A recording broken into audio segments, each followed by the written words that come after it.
Hello दोस्त, RRB NTPC graduate under graduate का भी एप्लीकेशन लाइव है और कुछ लोगों को फॉर्म भरते वक्त अप्लाई करते वक्त दिक्कत आ रही है। कुछ विद्यार्थी के गलती से या कुछ सॉफ्टवेयर इसी से या कुछ समझ के इशू से।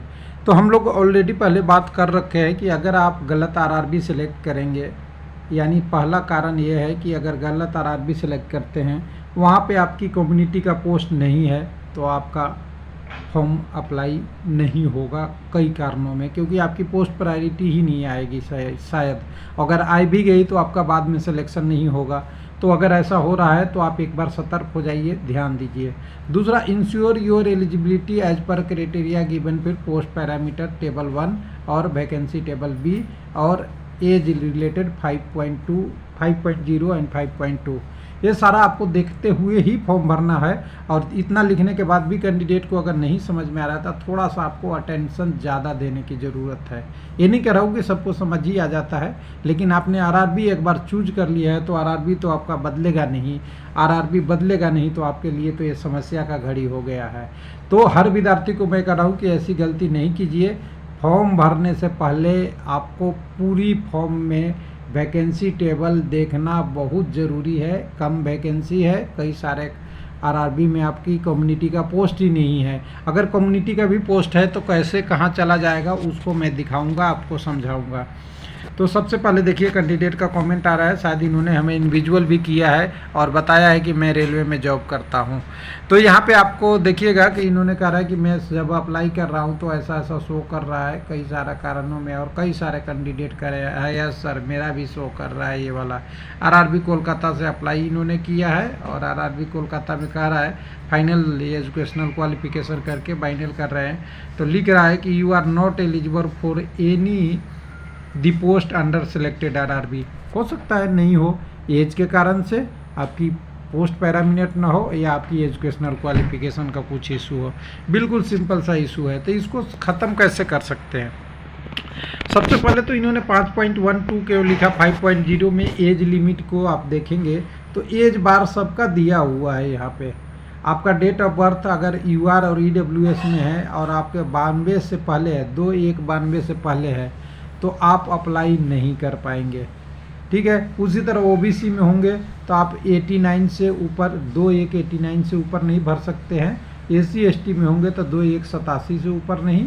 और अगर आपका एज लिमिट अगर है किसी कारण से not later than 4 community and category है, वो 1/2007 से, यानी लोअर एज लिमिट की बात कर रहा है, जो आपका 18 साल से छोटा नहीं होना चाहिए। तो ये तो होगा नहीं, इसके पहले वाले भरेंगे तो वो तो चलिए गलत से बाय डिफ़ॉल्ट हो जाता है।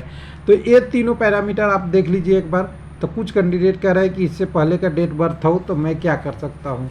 तो भैर आप एलिजिबल नहीं है, आउट ऑफ सर्विस हो गए। लेकिन अभी भी कुछ ऑप्शन बचे हुए हैं, उस ऑप्शन को आपको बताते हैं, फिर पोस्ट पैरामीटर पाएंगे। चलिए पहले पोस्ट पैरामीटर पे आ जाते हैं। कुछ लोगों को समझ में नहीं आ रहा है अभी भी, कि जैसे मान लीजिए कोलकाता की बात कर रहे हैं या कोई भी आरआरबी में चले जाइए। मैं पेज को नीचे ले लूँ, बहुत वैकेंसी का पेज बहुत बड़ा है।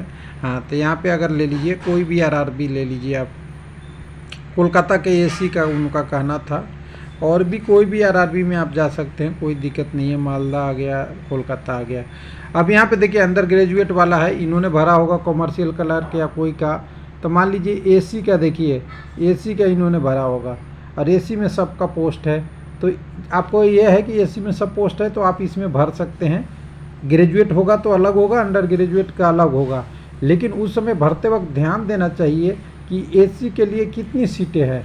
तो मान लीजिए कि यहाँ पे एसी के एक जगह मैं दिखा रहा हूँ, यहाँ पे एसी के लिए मान लीजिए एसीआर में अपना ये ईआर में अप्लाई करना चाहते हैं तो यहाँ 6 पोस्ट है। मान लीजिए एक एग्जांपल दिखा रहा हूँ। और एक सर्विसमैन की भी कुछ पोस्टें हैं तो यहाँ पे 5 होगा। अब 5 एक इसमें है, ये नहीं बताता। आरआरबी इंटरनली छुपा हुआ रहता है। हो सकता है 2 यूआर में हो, एक एससी में हो, एक एसटी में हो, या कोई हो। ये वर्टिकल रिजर्वेशन में आपका हॉरिजॉन्टल रिजर्वेशन का पार्ट है तो ये भी होता है। उसके अलावा यहाँ पे देखिए ये पीडब्ल्यूडी वाला भी तो 2 सीट है। तो 5, 2, 7 सीट तो आपको एक सर्विसमैन और एचआई और एलडी के लिए चला गया। तो ये पोस्ट जो आपका एसी में 7 है या टोटल 45 है, तो 45 में से 7 सीट कम हो जाएगा।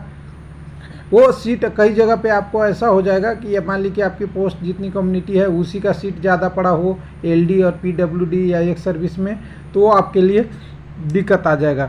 जैसे एग्जांपल के लिए अगर बता दें कि एसटी का एक पोस्ट यहाँ पे नीचे पे पड़ा हुआ है टीसी का, ट्रेन क्लर्क का, ठीक है, और एक पोस्ट मान लीजिए कि इधर आपको दिया हुआ है इसमें भी HIPWD का, और एक ये सीट अगर एसटी में हुआ तो आप एसटी में यहाँ फॉर्म भरेंगे तो आपके लिए कोई पोस्ट बचा है क्या? नहीं बचा है। तो ये सब चीज़ें 1 2 3 पोस्ट वाला में खतरा हमेशा बना रहता है, अंदर अंदर कुछ ना कुछ होते रहता है। इसलिए कोई RRB अप्लाई कर लीजिए, कम से कम आप देखिए 4-5 वैकेंसी आपके कम्युनिटी का है, उससे ऊपर ही भरिएगा तब अच्छा रहेगा। ना गलती में अगर आप सेलेक्ट कर लिए तो दिक्कत हो जाएगा। नहीं तो दूसरा ऑप्शन क्या है, आप ये देख लीजिए कि आप इन सारों को भर लेंगे तो कहीं ना कहीं पोस्ट प्रायोरिटी में आपका आ जाएगा, ये भी आप एक देख सकते हैं। लेकिन अगर 1 ही 2 पोस्ट भरना है तो रिस्क आपके पास बढ़ जाएगा। अब चलते हैं पोस्ट पैरामीटर 5.2 वाला कह रहा है कि आपका कैसे भर सकते हैं, रेलवे एम्प्लॉई हैं या कोई है, तो 5 हमें 2 में जाना पड़ेगा, अभी बहुत ऊपर होगा। 1 मिनट फास्ट स्पीड से आएंगे।